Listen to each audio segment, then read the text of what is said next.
नमस्कार। मन और हम। मन का प्रभाव हमारे जीवन पर और हमारे स्वास्थ्य पर बहुत प्रभावित करता है। मन के अधीन होकर हम बहुत सारी चीज़ों के अंदर उलझ जाते हैं, क्योंकि मन की स्थिति हमारे जीवन को चलाने और जीवन का निर्वाह करने के अंदर बहुत महत्वपूर्ण भूमिका निभाता है। मन से ही सारी परिस्थितियाँ, जीवन, परिवार और हम खुद चलते हैं।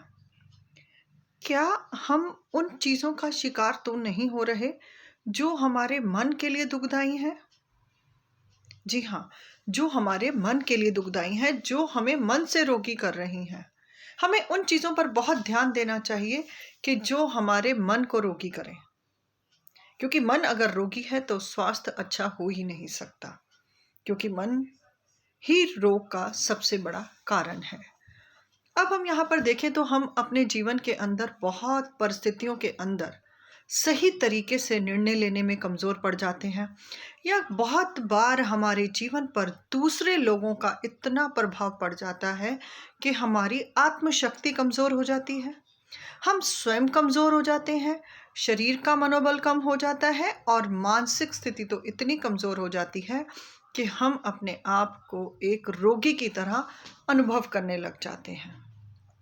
क्यों ऐसा होता है कि जब हमारे ऊपर दूसरों का प्रभाव होता है, यानी कि दूसरों की बातों का जब हमारे ऊपर प्रभाव पड़ता है, तो क्यों हम अपने आप को उस रोगी जैसी अवस्था में ले आते हैं,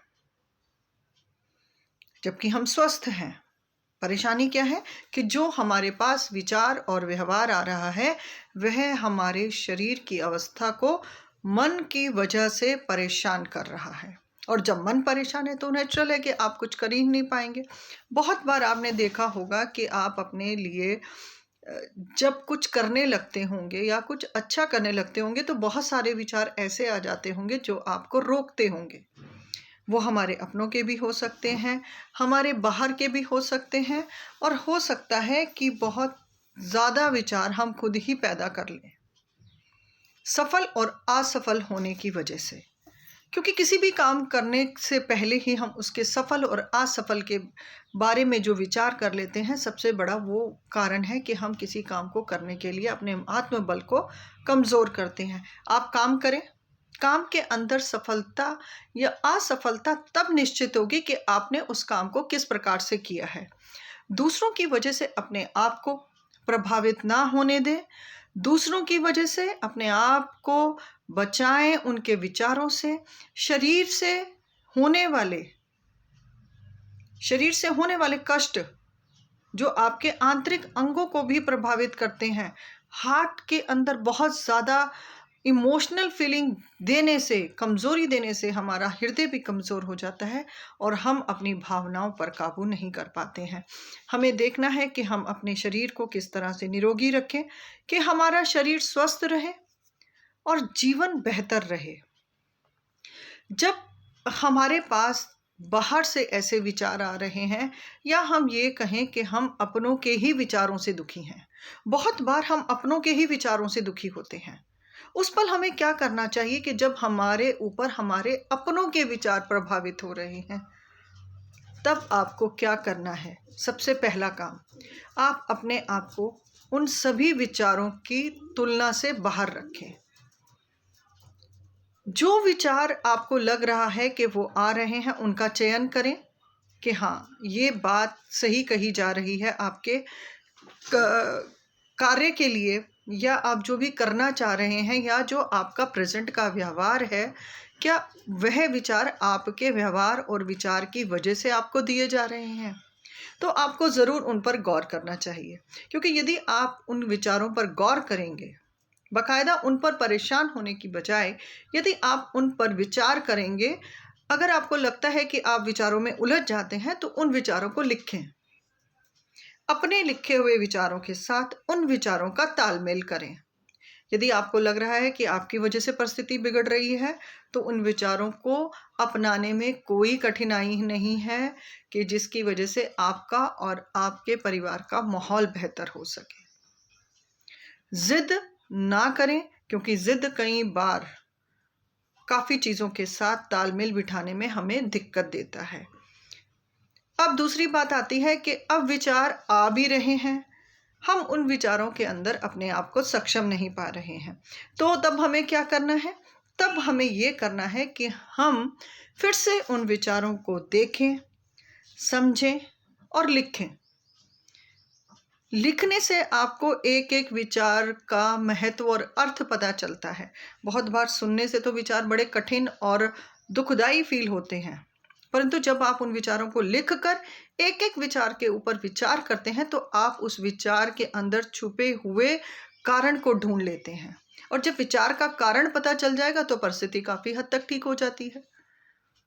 तीसरी बात, जब कोई विचार लगातार आपको रात-दिन परेशान किए जा रहा है, जैसे ही आपके पास वो विचार आए, आप तुरंत विचार के अंदर अपने नए विचार को पैदा करें और या फिर आप कोई संगीत भी गा सकते हैं या कोई मंत्र उच्चारण कर सकते हैं या गुनगुना सकते हैं या गाने सुन सकते हैं।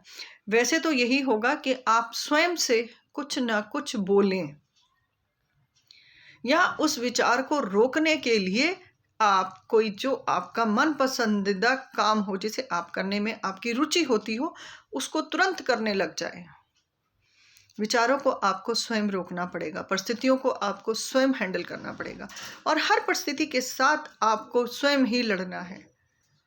विचार अच्छा है, बुरा है, कैसा भी है, उन सभी पर आपको स्वयं महत्व देना होगा और कई बार परिस्थितियां ऐसी होती हैं कि हम उन विचारों के बीच जाना ही नहीं चाहते।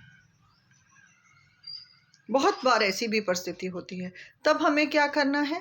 थोड़े समय के लिए एक शांति, सबसे पहले अपने लिए शांति रखें, क्योंकि आपकी शांति आपके मानसिक और भावात्मक मन के लिए बहुत ज़रूरी है।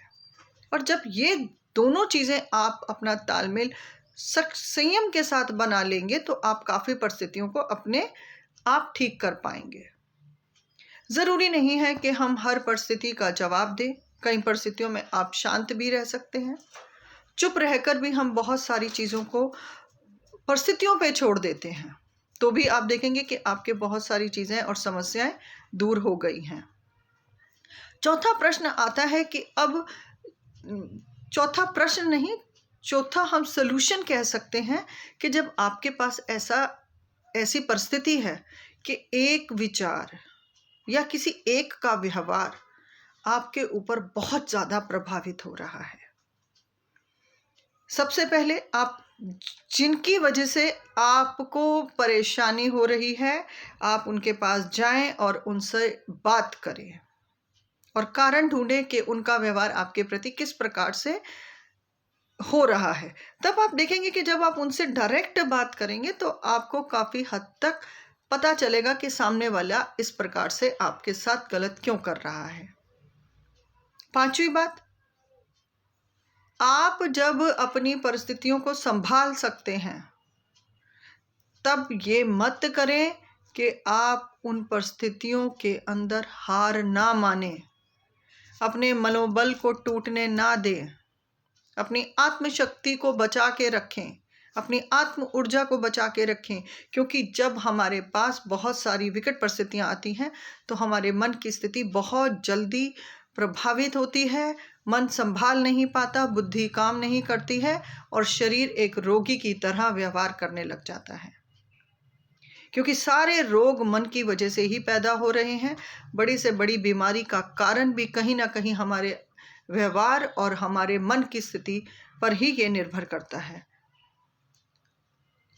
आप कहते हैं कि हम अच्छा कर रहे हैं, फिर भी बुरा हो रहा है, क्योंकि कई लोगों का व्यवहार ऐसा हो जाता है कि उन्हें दूसरे लोगों के साथ अपने प्रभाव को प्रभावित दिखाने के लिए दूसरों के साथ कई बार वो जाने अनजाने में ऐसी हरकतें कर जाते हैं, जिसके लिए वो स्वयं जिम्मेदार तो होते हैं, परंतु उसकी जिम्मेदारी नहीं लेते हैं। तो ऐसे लोगों को थोड़ा सा क्षमा या इग्नोर कर दें, क्योंकि हम किसी भी परिस्थिति से बाहर नहीं जा सकते, क्योंकि जीवन तो यहीं पर रहकर जीना है। आज इन परिस्थितियों से भागेंगे, परिस्थितियां संभाल नहीं पाएंगे, तो आगे जाकर वही हाल होगा, क्योंकि जीवन है, जीवन के अंदर दुख भी है, सुख भी है, अच्छाई भी है, बुराई भी है, हार भी है, जीत भी है। और जीवन को कभी भी हार और जीत के तालमेल में ना फंसने दे, क्योंकि जीवन सहज, सरल और सादगी भरा होना चाहिए। यदि जीवन के अंदर आपने सादगी को अपनाया है तो आप देखेंगे कि आपका जीवन बहुत सुकून भरा है। हम बहुत सारी चीजें अपने आसपास इसलिए भी करते हैं क्योंकि हम दूसरों के साथ अपनी तुलना करते हैं। आप स्वयं में श्रेष्ठ हैं। मैं बहुत बार बोलती हूं कि इन मनुष्य ईश्वर की एक अतुल्य रचना है और हम उसको सिर्फ बर्बाद कर रहे हैं। कहीं ना कहीं हमें अपने आप को, अपनी परिस्थितियों को समझना होगा। दुख तकलीफ तो जीवन भर चलती रहेगी।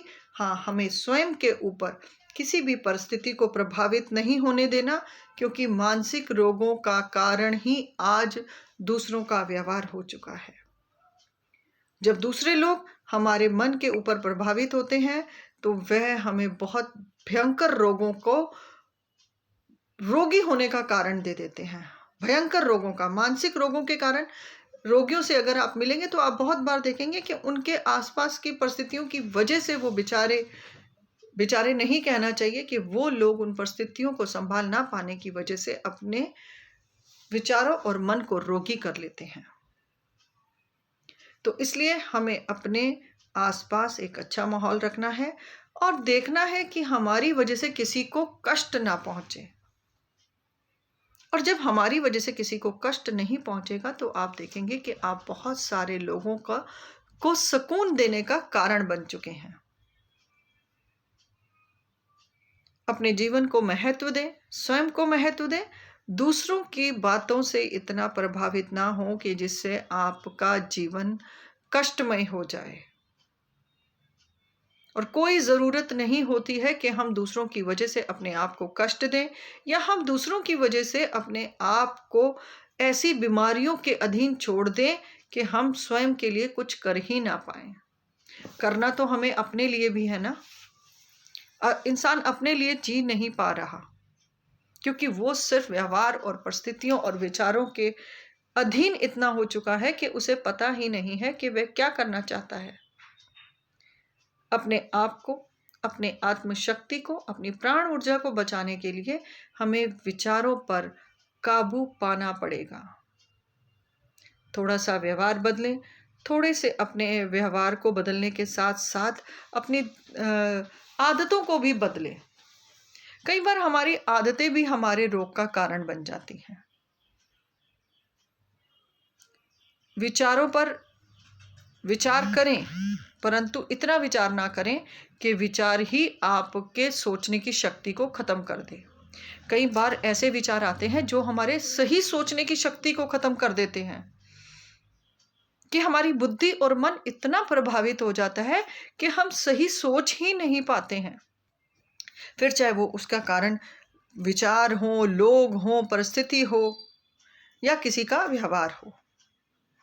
अपने आप को हमें हर पल ऐसी परिस्थितियों से बचाकर रखना है कि जिससे हमारे शरीर और मन में कोई भी ऐसा रोग उत्पन्न ना हो और हम एक स्वस्थ जीवन जिएं, क्योंकि स्वस्थ जीवन ही जीवन का सबसे पहला मूलभूत आवश्यकता है। स्वस्थ शरीर में ही स्वस्थ आत्मा का निवास है। तो अपने आप को स्वस्थ रखें, मन को स्वस्थ रखें, अपने आप को उन परिस्थितियों से बाहर ले जाने के लिए प्रयत्न करते रहें जो आपके लिए कष्टदायी हैं। हल हर समस्या का है, परंतु सही समय पर सही विचार कई बार नहीं आ पाता। इसके लिए आप थोड़ा सा समय अपने ऊपर भी दें। विचारों को लिखें। लिखने से बहुत सारे विचार आपकी समझ में आएंगे, परिस्थितियां आपको समझ में आएंगी और आप उन परिस्थितियों को समझकर अपनी समस्याओं का हल निकाल पाएंगे। और समस्या कहीं पर भी बहुत बड़ी नहीं होती है। समस्याएं बहुत छोटी हैं, पर विचार का प्रभाव होने से वह समस्या हमें बहुत बड़ी नजर आने लग जाती है। अपनी दृष्टि और मानसिकता को हमें इतना प्रबल और स्वस्थ रखना है कि हम हर परिस्थिति को समझ सकें और परिस्थिति को किस प्रकार से हमें अपने व्यवहार के अंदर लाकर उसको, परिस्थिति को अच्छा करना है, जिससे हमारा भी भला हो, दूसरों का भी हो, क्योंकि हम एक दूसरे के साथ जुड़ी हुई कड़ियां हैं। अपनी कड़ियों को जोड़ते हुए समाज को बेहतर और परिवार के अच्छे स्वास्थ्य के लिए हम अपने विचारों पर, अपने व्यवहार और विचार पर काम करें और अपने आप को बेहतर बनाएं। और आप अगर इन सभी चीज़ों का धीरे धीरे पालन करेंगे तो आप देखेंगे कि आप बहुत सारे विचारों से बाहर आ चुके हैं। मेडिटेशन भी एक बहुत अच्छा माध्यम है। प्राणायाम करें, श्वास लेते हुए कोई जाप लें, श्वास छोड़ते हुए कोई शब्द का जाप लें। जैसे अगर आप सांस लेते हुए ओम भी जपते हैं और श्वास छोड़ते हुए भी ओम की ध्वनि का उच्चारण करते हैं और श्वास को रोकते हुए भी ओम पर अपना फोकस करते हैं, तो आप देखेंगे कि आपके मन की स्थिति धीरे धीरे मजबूत होने लगी है। विचारों से मन विचलित नहीं होगा, परेशान नहीं होगा, परिस्थितियां आप अपने आप से सुलझा पाएंगे और अच्छा जीवन जी पाएंगे। इसी के साथ धन्यवाद।